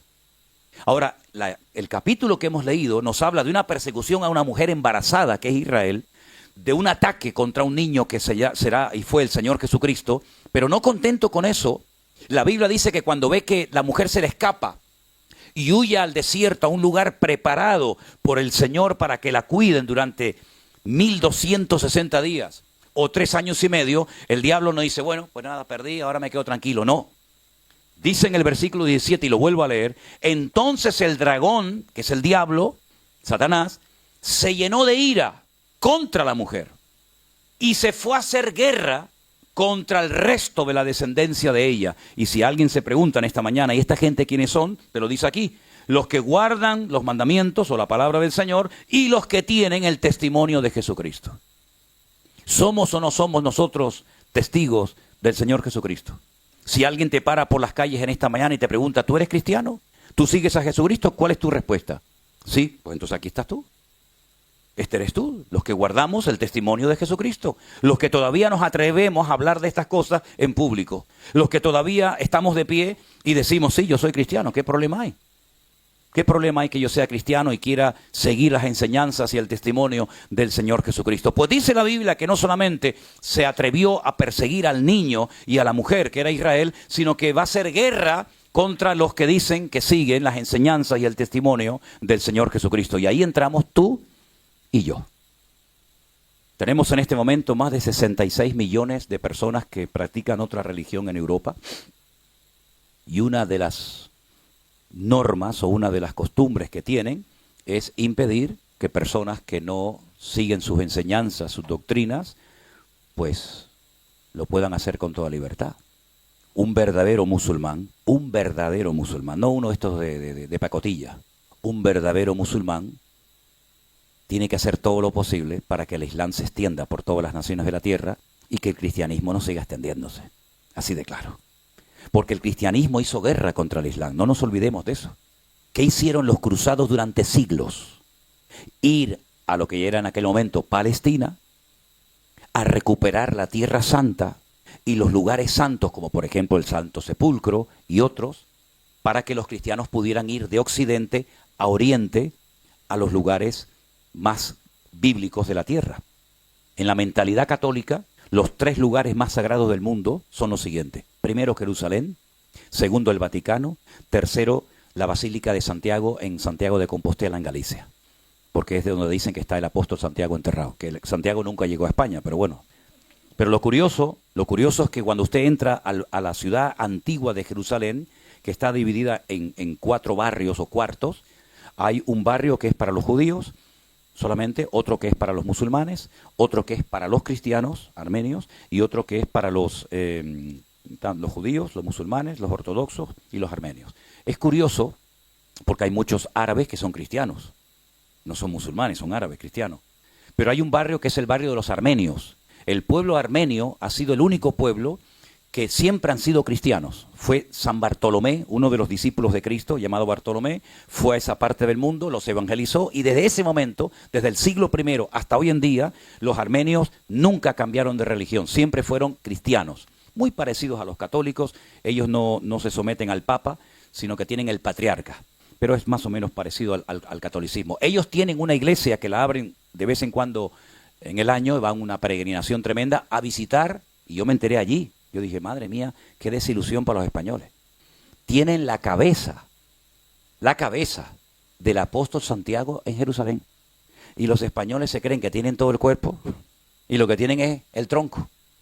Y yo de broma le decía, no se pueden poner de acuerdo los armenios y los españoles, a ver si préstame una semanita la cabeza, yo te pido el cuerpo y lo juntamos.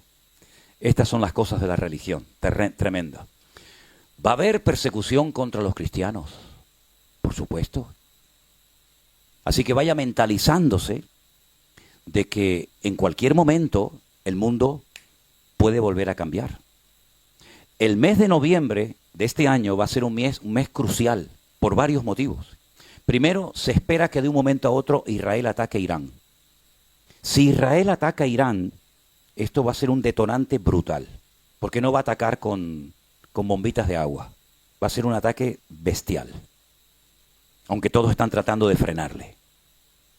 Hace años, para ponerles un ejemplo, Siria construyó una presa, un dique, para cortarle el suministro de agua del norte, que es donde nacen los ríos, a Jerusalén, y que Israel se quedara sin agua. Israel atacó y destruyó ese muro de contención. Lo volvieron a construir por segunda vez. La aviación israelí lo volvió a destruir por segunda vez y le dijo, la tercera vez, si te atreves a levantarlo, te destruyo la ciudad de Damasco. Y ellos tienen miedo porque hay una profecía en la Biblia que algún día Damasco, capital de Siria, será destruida y será un montón de ruinas. De hecho, la semana pasada, Damasco, capital de Siria, recibió un ataque israelí brutal. Porque la Biblia dice que Damasco desaparecerá. No lo digo yo, lo dice la Biblia. Y ellos lo saben. De hecho, yo he hablado con muchos árabes. Tengo muchos amigos árabes en Israel y ellos saben perfectamente las profecías que dice la Biblia acerca de esa capital. A Irán le amenazó hace muchos años Israel y le dijo, tenemos bombas que te podemos cambiar la orografía del país. Es decir, si Irán es un país montañoso, tenemos bombas que te dejamos el país plano. Las montañas desaparecerán. La Biblia dice que en los últimos tiempos tendrá algo que ver, porque dice la Biblia que en los últimos tiempos muchas montañas se convertirán en valles y muchas islas desaparecerán. Es decir, lo que se avecina es tremendo. La pregunta es, ¿y ahora nosotros como creyentes, qué podemos hacer? Ahora, déjenme que les lea una porción de la Biblia. Yo sé que algunos ya están medio dormidos, pero lo que sí le pido, por favor, que si va a roncar, no despierta al que está al lado, por favor. Hágalo bajito. Le dijo una vez un pastor a una hermana, por favor, hermana, despierte a su marido. Y le dice, despiértelo usted que se quedó dormido por su culpa. Capítulo 14, y ahora vamos a hablar de qué podemos hacer. Capítulo 14 de Zacarías es impresionante. El capítulo 14 se titula Jerusalén y las naciones. Todo el capítulo es una maravilla de capítulo, nos da una información extraordinaria, pero miren lo que dice aquí. Versículo 1. Zacarías 14. ¿Tienes ahí? Ah, qué bueno. He aquí el día del Señor viene, y en medio de ti serán repartidos tus despojos. Ahora dice el Señor, yo reuniré a todas las naciones para combatir contra Jerusalén. ¿Quién toma la iniciativa? ¿Los rusos? ¿Los árabes? No, el Señor dice, yo las reuniré para combatir contra Jerusalén, y dice, y la ciudad será tomada, será tomada. Serán saqueadas las casas, violadas las mujeres. La mitad de la ciudad irá en cautiverio, mas el resto del pueblo no será cortado de la ciudad. Lo que pasó el día 7 de octubre todavía sigue sacudiendo a Israel y a sus líderes, porque ellos decían, aquí en nuestro país tenemos seguridad y nunca nos van a poder atacar. Tenían una valla, yo he estado por toda esa valla, he visitado todos los kibutzim, estuve a cientos de metros de la franja de Gaza, por ese camino que se llama el camino de la muerte, por donde ustedes vieron los vídeos que entraban con las motos y todo aquello, con aquella pala mecánica. Ellos decían, no nos van a atacar nunca, tenemos tanta seguridad, tanta inteligencia, tenemos dos inteligencias, la interior, la Shin Bet, y la exterior, que es el Mossad. Tenemos tanta seguridad que yo pongo mi casa a 1 kilómetro de la franja de Gaza y aquí nunca va a pasar nada. Es increíble, ¿no? Todo falló, todo falló. La policía, los militares, los aviones, los helicópteros, todo falló. Y en un día, todo cambió radicalmente. Increíble, ¿no? Pues dice la Biblia que eso que pasó el día 7 de octubre en el sur de Israel va a pasar, pero ahora en la capital, en Jerusalén. Y Jerusalén dice que será atacada, las mujeres serán violadas, las casas van a ser saqueadas. Después, versículo 3, saldrá el Señor y peleará con aquellas naciones, como que peleó en el día de la batalla. Y entonces dice algo aquí tremendo. Esto nunca ha ocurrido, esto es profético totalmente, 100% profético. Se afirmarán sus pies en aquel día sobre el monte de los olivos, que está enfrente de Jerusalén, al oriente, al este.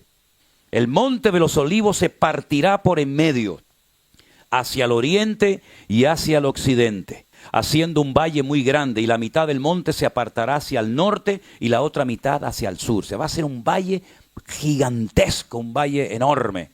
Huiréis al valle de los montes, porque el valle de los montes llegará hasta Azal. Huiréis de la manera que huisteis por causa del terremoto en los días de Usías, rey de Judá. Y vendrá Jehová, mi Dios, y con él todos sus santos. Si no solamente viene él a poner sus pies sobre el monte de los olivos, sino que viene acompañado, y dice que viene con todos los santos. Viene con San Pancracio, con Santa Rita, no. ¿Quiénes son todos los santos, hermano? Los hijos de Dios. Vosotros que no eres pueblo, ahora sois real sacerdocio, pueblo de Dios, pueblo santo, ¿verdad? Y acontecerá en aquel día que, escuche esto, no habrá luz clara ni oscura. ¿Cómo? ¿O es de día o es de noche? No, ese día no es ni de día ni de noche. Será un día el cual es conocido de Dios, que no será ni de día ni de noche. Pero sucederá que al caer la tarde habrá luz. Si todo volverá a cambiar. Porque nosotros decimos, o es de día o es de noche. Pero dice aquí que cuando Él venga, no será ni de día ni de noche. Entonces, ¿cómo es? Dice, nadie lo sabe, solamente el Señor. Mire, solamente para ponerle un ejemplo. El sol sale de día y la luna sale de noche. Pero la Biblia dice en Génesis capítulo 1 que lo primero que Dios hizo, lo primero, mejor dicho, que Dios creó fue la luz. Fue a la luz y fue la luz. Y el sol lo creó al cuarto día. Si el sol no fue creado hasta el cuarto día, ¿cómo el primer día dice sea la luz y fue la luz? ¿Qué luz había? ¿Te das cuenta cómo la dimensión espiritual es completamente diferente a la nuestra? Todo cambia, todo cambia. No es de día, pero no es de noche. Pero es que en el plano, en el nivel en el que yo vivo, yo todo lo veo en día, noche, segundos, milenios, lejos, cerca, arriba, abajo. Pero es que en el mundo espiritual esas limitaciones de espacio y de tiempo no existen. ¿Cómo le pudo poner nombre a Adán a animales que vivían debajo del agua? Es decir, las capacidades del hombre eran tremendas, era lo más parecido a Dios, era lo más parecido al Señor. Por lo tanto, cuando dice aquí que no será de día ni de noche, no lo podemos entender porque nuestra vida ahora mismo está limitada por el espacio y por el tiempo, pero ese día todo cambiará. Acontecerá, versículo 8, que en aquel día saldrán de Jerusalén aguas vivas, la mitad de ellas hacia el mar oriental y la otra mitad hacia el mar occidental, en verano y en invierno. Es decir, que van a entrar aguas al mar Mediterráneo desde Jerusalén. Desde Jerusalén van a entrar aguas al Mediterráneo. Y desde Jerusalén entrarán aguas al Mar Muerto. Y por eso dice la Biblia que cuando esas aguas que están por abajo de Jerusalén, y ya saben dónde están, entren al Mar Muerto, dice Ezequiel que van a haber miles y miles de peces y dejará de ser un mar muerto y volverá a recobrar la vida, porque ha venido el autor de la vida a la tierra. Jehová será el rey sobre toda la tierra. Pero esto fue lo que le dijo Gabriel a María. Y reinará sobre la casa de Jacob para siempre. ¿Quién? Tu hijo, al que tú llamarás Jesús. Entonces, si dice que viene Jehová a reinar sobre todas las naciones de la tierra, quiere decir que Jehová es el Señor Jesucristo. Porque si el ángel Gabriel le dijo a María que tu hijo, que tú lo vas a parir, va a ser el rey sobre todas las naciones de la tierra y será el rey sobre la casa de Jacob. Y ahora dice Zacarías que Jehová viene como rey para reinar sobre toda la tierra. Quiere decir que ese Jehová es el Señor Jesucristo, ¿sí o no? Por eso cuando el Señor Jesucristo le dijo a sus discípulos, le dijo a los judíos, si ustedes verdaderamente fueran hijos de Abraham, ¿ustedes creerían en mí? Porque Abraham me vio a mí. Yo hablé con Abraham, él conoció mis días, él vio mi vida y se gozó. Y le dicen, que Abraham te vio a ti. ¿Pero cómo te va a ver Abraham a ti? Si tú no tienes ni 40 años. Y le dice, es que yo soy antes de Abraham. Y le dicen, tú eres del diablo. Y el Señor le dijo, no, vosotros sois de vuestro padre el diablo. Yo soy mucho antes de Abraham, yo soy antes de Adán y Eva, yo soy antes de todo lo que existía. Porque yo soy el Dios eterno, el Emmanuel, el Dios humanado, el Dios que se hizo carne y habitó entre nosotros y vimos su gloria, gloria como del unigénito del Padre. Entonces fíjate qué tremendo, porque más adelante, aunque todo el capítulo no tiene desperdicio, pero dice, versículo por ejemplo 12, esta será la plaga con la que Jehová herirá a todos los pueblos que pelearon contra Jerusalén. La carne de ellos se corromperá estando ellos sobre sus pies. Se consumirán las cuencas en sus ojos, y la lengua se les va a deshacer en su boca. Qué muerte más terrible, ¿no? Acontecerá en aquel día que habrá entre ellos gran pánico enviado por Dios. Trabará cada uno de su mano a su compañero, y levantará su mano contra la mano de su compañero. También dice que los mulos, los caballos, los camellos, versículo 15, también morirán de esta manera. Y los que sobrevivieren de las naciones, los que vinieron contra Jerusalén, tendrán que subir de año en año para adorar al Rey, a Jehová de los ejércitos, y celebrar la fiesta de los tabernáculos. Y acontecerá que los de las familias de la tierra que no quieran subir a Jerusalén para adorar al Rey, Jehová de los ejércitos, no vendrá sobre ellos lluvia. ¿Qué pasó el día 7 de octubre? Porque dice que cuando el Señor venga, los que se salvaron, que se quedaron en la tierra, que sobrevivieron de la batalla de Armagedón, etcétera, etcétera, tendrán que subir todos los años a Jerusalén a celebrar la fiesta de los tabernáculos y a darle honra y gloria y culto al Señor. Y el que no suba ese año sobre ese país no cae ni una gota de agua ni de rocío. ¿Qué pasó el año pasado, el 7 de octubre? Era esta fiesta, la fiesta de los tabernáculos. Era la fiesta de Sucot, era el último y gran día de la fiesta. Agarren esto que es muy importante. El día 7 de octubre del año pasado se estaba celebrando la Simchat Torah. El último día de la fiesta es cuando se dice, ya hemos hecho la lectura de toda la Torah durante un año. Empieza en ese día y al año siguiente ya hemos leído Génesis, Éxodo, Levítico, Número y Deuteronomio. Y se celebra la fiesta de la alegría de la Biblia, la Simchat Torah, la alegría de la ley, de la ley de Moisés. Entonces se cogen los rollos de la ley, se sacan por la ciudad, la gente los toca, los besa, lloran, se emocionan. Y es una fiesta de una alegría tremenda. ¿Y a dónde se fueron los que leen la Torá y los que son creyentes en el Antiguo Testamento? Se fueron a la plaza de Düsseldorf, en la ciudad de Tel Aviv. Y vinieron judíos de todas partes del mundo a celebrar la Simchat Torah, la fiesta más alegre del año. Y vino una señora de Alemania y quería ir a la plaza de Düsseldorf, porque allí montan como una especie de plataforma los judíos, y allí oran, y allí le dan gracias al Señor por su palabra. Bueno, ellos siguen el Antiguo Testamento, pero bueno, hay que respetar, ¿no? Y allí estaban, y de repente apareció una turba de judíos, muchos de ellos con la banderita de 7 colores, interrumpieron el acto y dijeron: no, aquí no se viene a orar ni a leer la Biblia. Esta es una ciudad laica.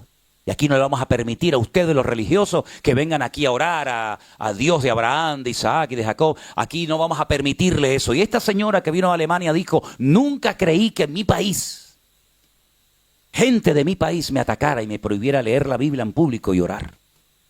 Eso fue una semana antes del ataque del 7 de octubre.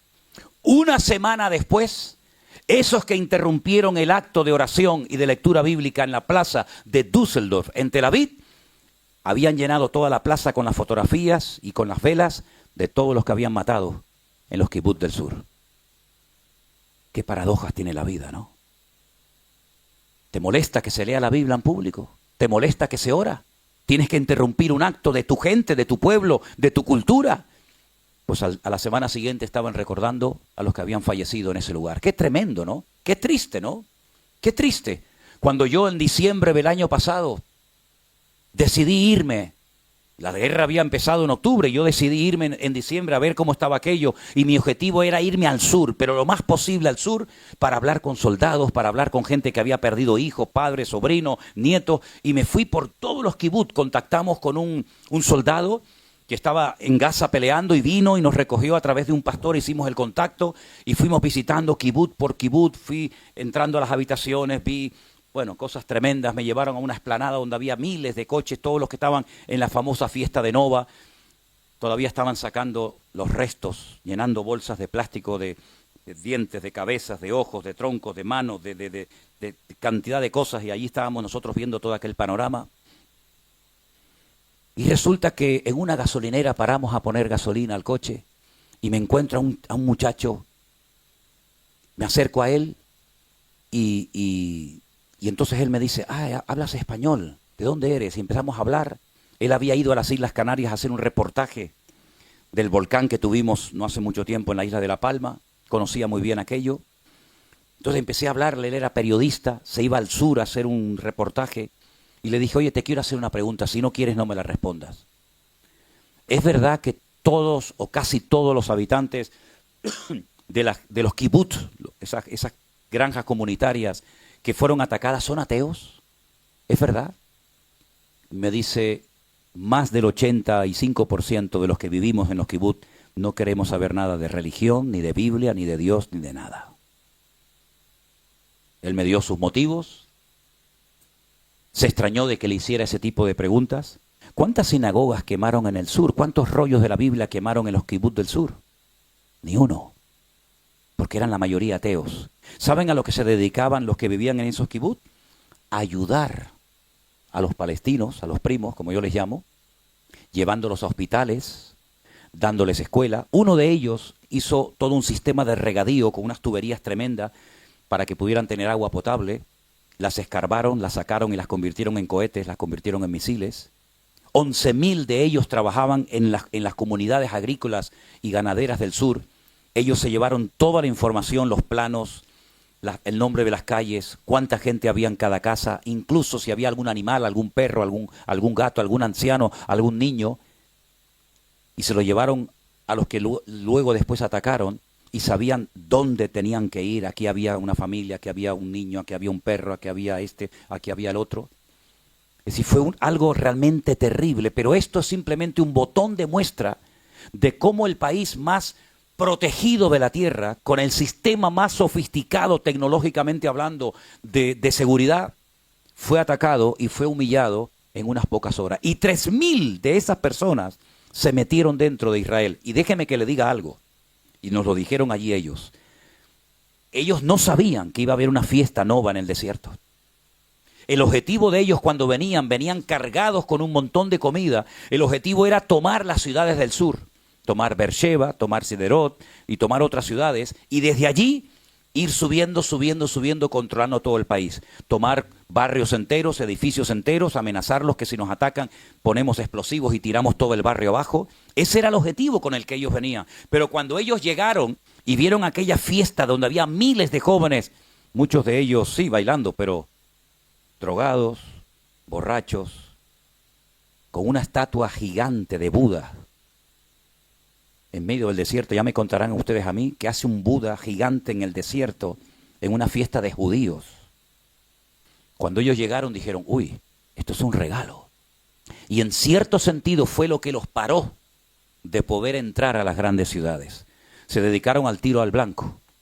Comenzaron a disparar a diestra y a siniestra.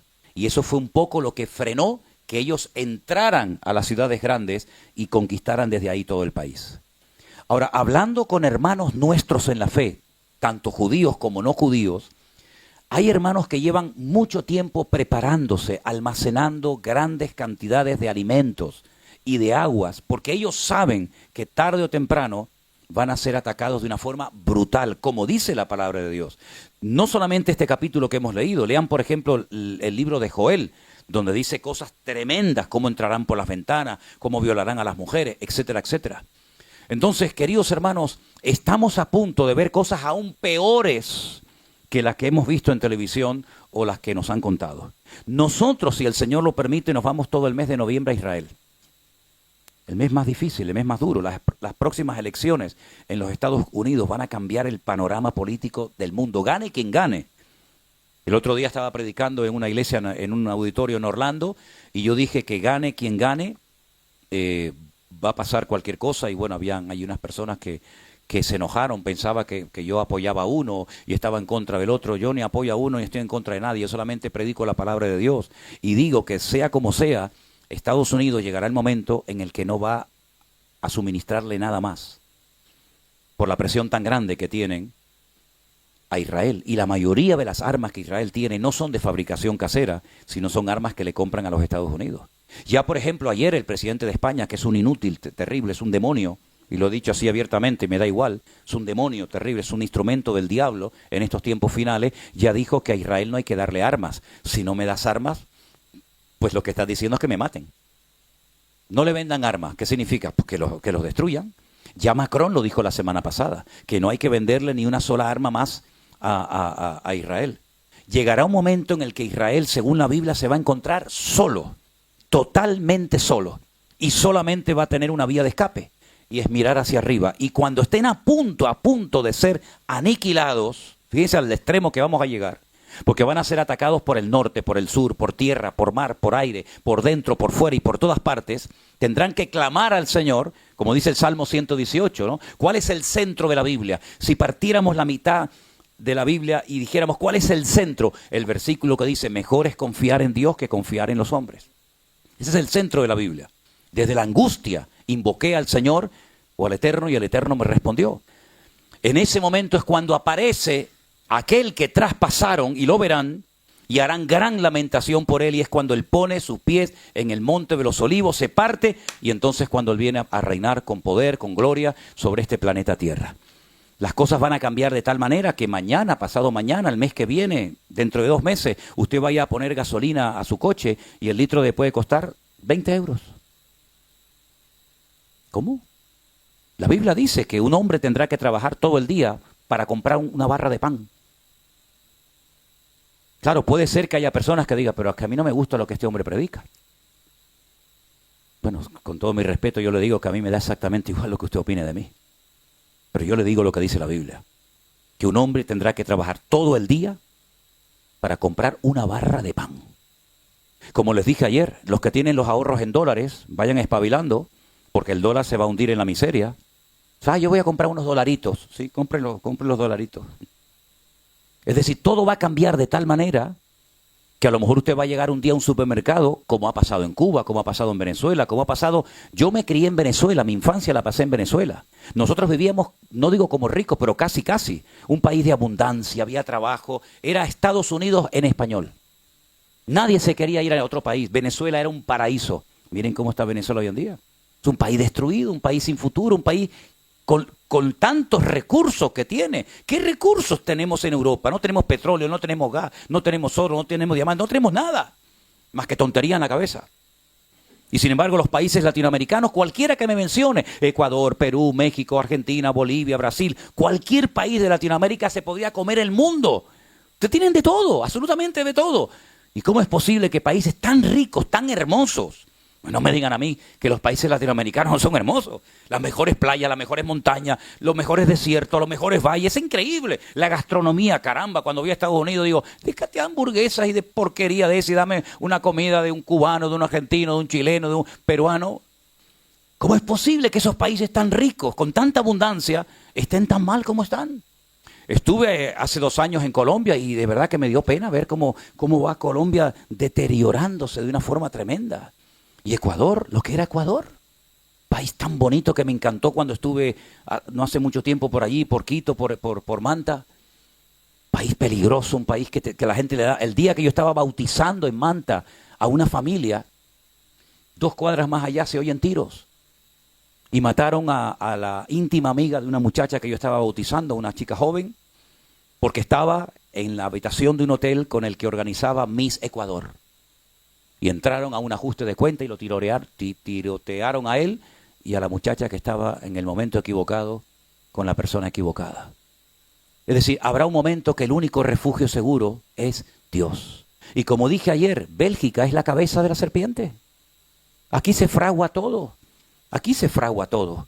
Cuando a mí me llevaron un día al Parlamento Europeo, yo me miraba en mi mente, digo, aquí algún día vendrá el anticristo. Ya tenemos todo.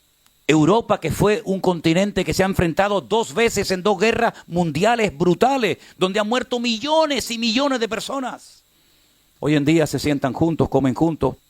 Yo me acuerdo cuando viajamos por Europa, en un país era el franco, el otro era la lira, en otro era no sé qué. Hoy en día ya no hay ni fronteras, que para mí me parece algo terrible, que no haya fronteras, porque eso está bien para los buenos, pero también está muy bien para los malos. No hay control, esto es un relajo.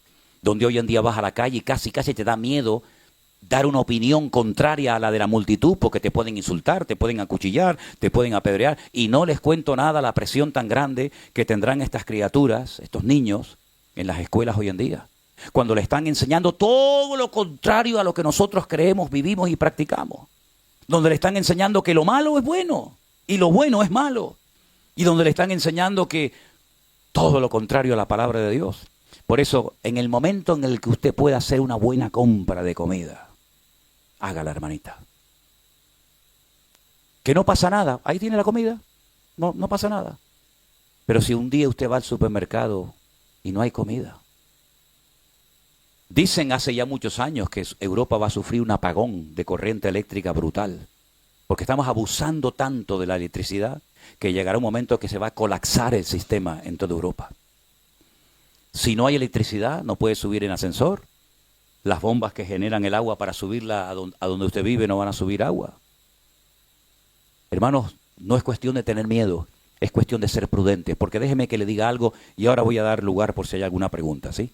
Miren, escúchenme una cosa. El Señor le dijo a Noé, prepárate, va a pasar esto y esto. Noé podía haber dicho, bueno, Noé se preparó. Pero una pregunta, ¿quién metió la comida dentro del arca? ¿Fueron los ángeles? ¿Fue Dios el que la preparó? Dios le da la palabra a su siervo.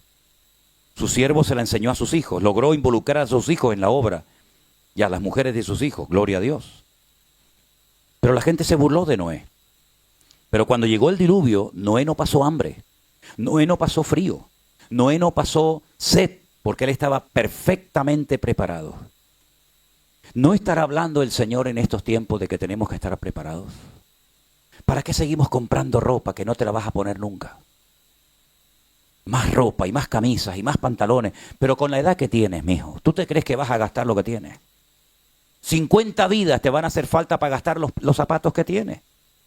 ¿Cuántos zapatos necesitas para vivir? 50 pares. Yo nunca me olvidaré cuando un año fuimos a Israel y dormimos la noche anterior en Barcelona y había un muchacho que durmió conmigo en la habitación y entonces él estaba preparando toda la maleta para viajar conmigo y yo estaba así en la cama mirando a este, ¿no? Todo dobladito, todo tal. Entonces sacó, no sé cómo lo llaman, a las zapatillas de deporte, las playeras, ¿cómo lo llaman? Los zapatos de deporte, los tenis.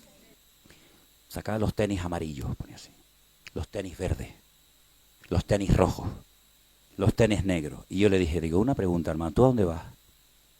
No, voy a Israel contigo. Digo, ¿y para qué te llevas 6 pares de tenis? No, porque los rojos me quedan bien con este pantalón. Y los verdes me quedan, digo, mira, hazme el favor, tira todo eso, te pones lo que lleva y uno más dentro. Tanto tenis, tanta camisa, tanto pantalón, tanta corbata, tanto para tanto, si no vas a gastar en toda tu vida, ni en 20 vidas más.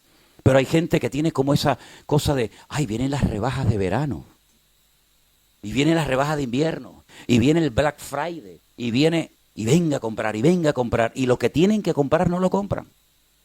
Entonces no te quejes el día de mañana cuando vayas al supermercado, como pasó en Venezuela, y no tenían ni papel higiénico.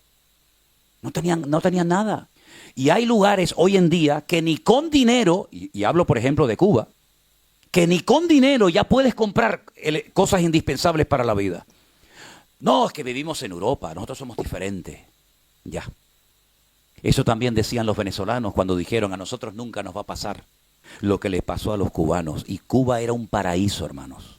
Cuba era un lugar maravilloso donde fueron mis bisabuelos en un barco de vela. Y llegaron a Cuba y tenían trabajo mis bisabuelos, mi abuelo. Y después se fueron a Venezuela porque eran países maravillosos, donde se ganaba dinero y se vivía de maravilla. Y sin embargo después tuvieron que venirse con lo opuesto, prácticamente, para salvar la vida.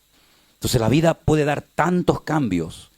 Miren, hermanos, Irán ha amenazado a los países limítrofes, como por ejemplo Arabia Saudita, y ha dicho, si nos atacan a nosotros y no podemos vender nuestro gas y nuestro petróleo, que podrían vivir como maravilla los persas, los iraníes, vamos a atacar a Arabia Saudita, vamos a atacar a Kuwait, vamos a atacar a todos los países para que todo el mundo se quede sin gas y sin petróleo. Imagínense al punto que hemos llegado. Porque hoy en día es mucho más que amenazas. Antes se peleaba con palos y piedras. Después se pasó a la espada. De la espada se pasó a la dinamita. De la dinamita se pasó a los bazocas, a los tanques de guerra y a los aviones. Pero ya hemos llegado al límite, ya no hay más. Albert Einstein dijo, si hay una tercera guerra mundial, la vamos a tener que terminar peleando con palos y piedras. Porque nos vamos a matar y nos vamos a destruir a todos. Entonces la única protección segura es nuestro Dios, no son tus ahorros, no es tu casita, nuestra seguridad está en el Señor, no hay tiempo que perder, hay que buscar más de Dios. Y termino diciendo lo que dije anoche, por si no lo saben.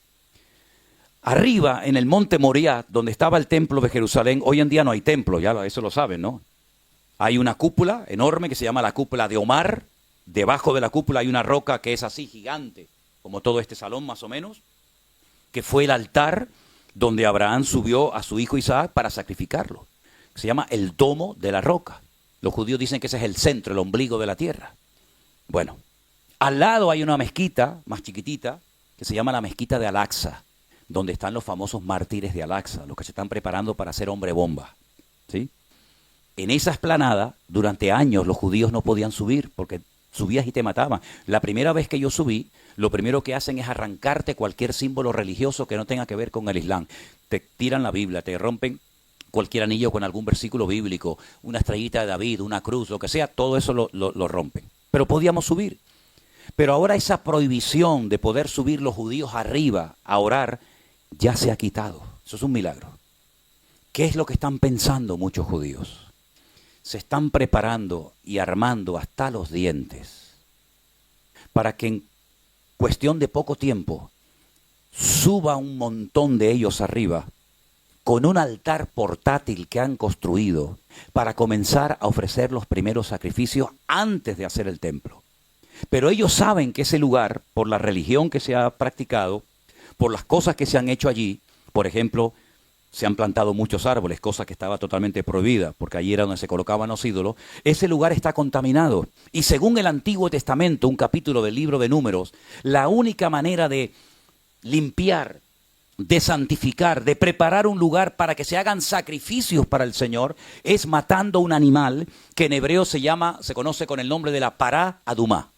Una vaca colorada o roja o pelirroja, llámenlo como quiera, una vaca que no puede tener ni un solo pelo negro o blanco o de cualquier otro color, tiene que ser perfecta. De hecho, hasta la examinan con lupa para ver si hay un solo pelo, ya no sirve. Ya tienen 3 perfectas, preparadas para ese momento.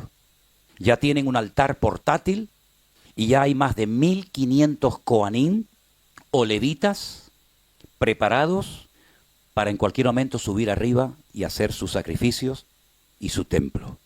Cuando a mí me dan esta información hace una semana o 10 días desde Jerusalén, un judío ortodoxo, pero creyente, yo le digo, se va a armar una terrible. Dice, a mí me propusieron el poder subir armado para tomar posesión de ese lugar y me negué. Porque como me dijo él a mí, las armas de mi milicia no son carnales, sino poderosas en Dios. Pero en la mentalidad de los otros, ellos quieren subir, aprovechando la debilidad del enemigo, puede ser cuando ataque Israel a Irán, cuando ya tenga más o menos sometido, como hacía David, ¿no? Que sometía a los enemigos para hacer las cosas espirituales. Fíjense cómo va en la vida, ¿no? Yo someto a los filisteos, a los amorreos, a los cananeos, a los moabitas, y entonces mi hijo puede levantar el templo. ¿Qué es lo que está haciendo Benjamín Netanyahu? Someter a Hamás, someter a Hezbollah, someter a Irán, someter a los hutíes, someter a los enemigos para decirles, ahora venga, suban para arriba y construyan el templo. A ver quién va a subir arriba a meternos mano a nosotros. Y le dije, pero eso va a ser una sangría. Y me dice, ellos han dicho, estamos dispuestos a pagar el precio. Eso puede ocurrir en el mes de noviembre. Es lo que se está esperando y lo que se está comentando. Entonces mi obligación es decirle, hermanos, yo en mi vida pensé que iba a llegar un punto en mi vida con la edad que tengo y con el tiempo que llevo en esto, de tener que enseñar esto a las iglesias. Hermanos, vamos a prepararnos. Vamos a prepararnos. No solamente espiritualmente, sino también tener algo de almacenaje en nuestros hogares por lo que pueda pasar. Y si no pasa nada, bueno, pues ya está, no pasó nada. Ahí tengo la nevera llena de comida, ahí tengo el almacén lleno de comida. Pero hermano, y si vamos al supermercado, bueno, ustedes se acuerdan que el día 14 de marzo del 2020, de un momento a otro el mundo cambió. ¿Y quién lo iba a decir? Cuando a mí me dijeron esa semana, el jueves, me dijo un anciano de la iglesia, nuestro hermano Armando, seguramente vamos a tener que cerrar la iglesia el domingo. Yo dije, ¿qué? De eso nada. No, es que el gobierno está diciendo que a lo mejor la pandemia, y yo dije, de eso nada, yo no cierro, y yo fui uno de los primeros que dije, yo no cierro la iglesia. Hombre, que si la tuve que cerrar bien cerrada.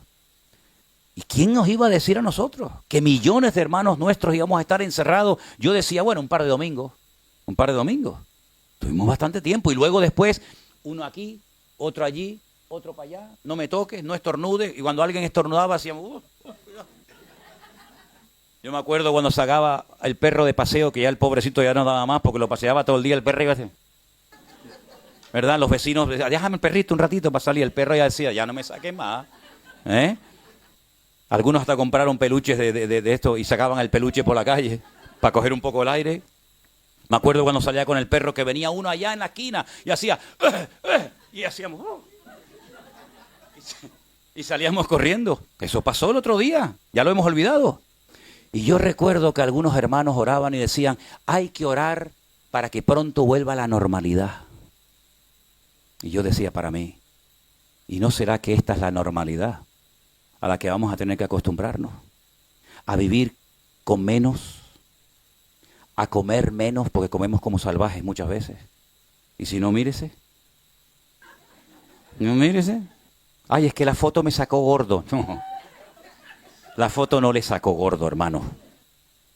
La foto sacó lo que es. Algunas cuando se hacen alguna foto conmigo, algunos hermanos dicen, hermana, sáqueme guapa. Y yo la miro así y digo, hermana, la cámara no hace milagros, hermana.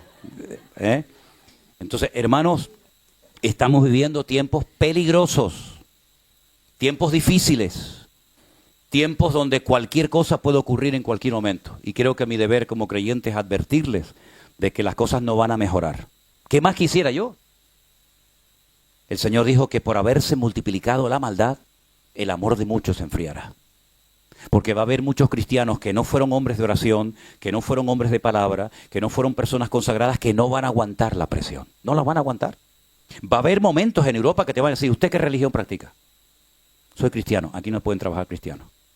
Ya está pasando en algunos países, En algunas universidades ya están preguntando, y hablo de Estados Unidos, no hablo de Burundi, hablo de un país como Estados Unidos, el país de la libertad, que ya te están preguntando cuando vas a Yale, a universidades importantes, ¿qué religión practicas?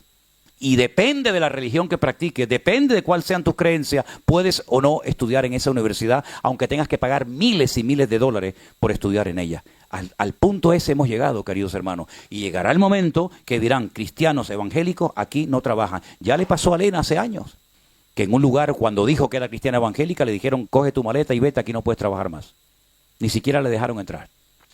Entonces, hermanos queridos, no se hagan a la idea de que vamos a ir a un mundo mejor,